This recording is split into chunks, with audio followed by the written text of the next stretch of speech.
Mesdames, Messieurs, amis internautes, bonjour. Merci de nous retrouver pour ce nouveau numéro de votre magazine, Le Canari du Web africain. Magazine qui, comme vous le savez, se propose de revenir pour vous sur les moments forts qui ont marqué l'actualité de notre continent sur la toile la semaine écoulée.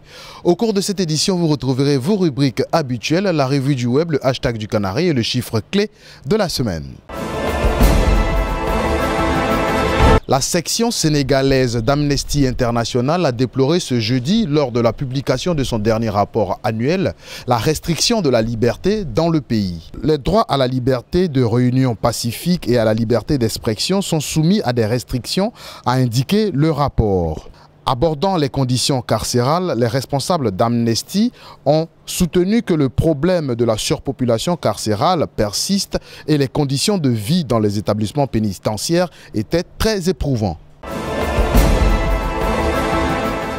Le procureur de la République à Orléans en France a ouvert mercredi dernier une enquête préliminaire pour provocation publique à la discrimination et à la haine raciale à propos de 2 tweets comparant une métisse à un singe.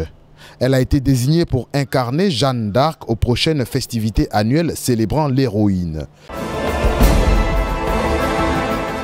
Le syndicat national des professionnels de la presse en Côte d'Ivoire va tenir son assemblée générale du 1er au 2 mars prochain. Son secrétaire général Guillaume Bateau nous livre ici les grandes lignes de cette rencontre. Depuis la fin de cette année dernière, 2 nouvelles lois ont été adoptées dans le secteur des médias. Mais en plus, cette année 2018, nous attendons la libéralisation effective de l'espace télévisuel. Et il y a le numérique aujourd'hui qui s'impose avec la presse en ligne, la presse numérique qui prend un espace plus important. Donc toutes ces mutations sont des facteurs importants à prendre en compte.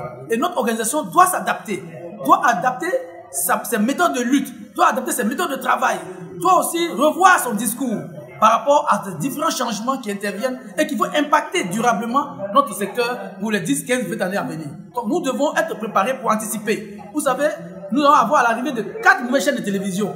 C'est de grosses machines. Il va falloir que le Sénégal se prépare pour être présent dans ces médias qui sont importants.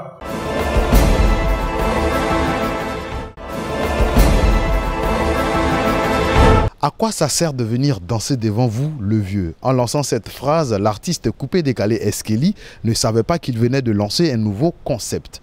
Le hashtag « À quoi ça sert » a envahi la toile ivoirienne depuis quelques jours. Le chiffre clé de cette semaine, c'est 23.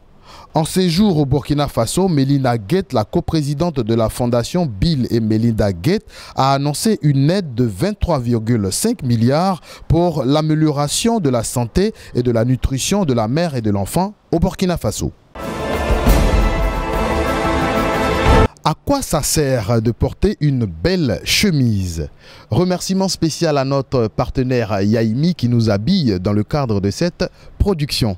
Amis internautes, mesdames, messieurs, merci de nous avoir suivis. On se retrouve la semaine prochaine. D'ici là, comme d'habitude, gardez un œil sur l'ensemble du réseau Weblogie.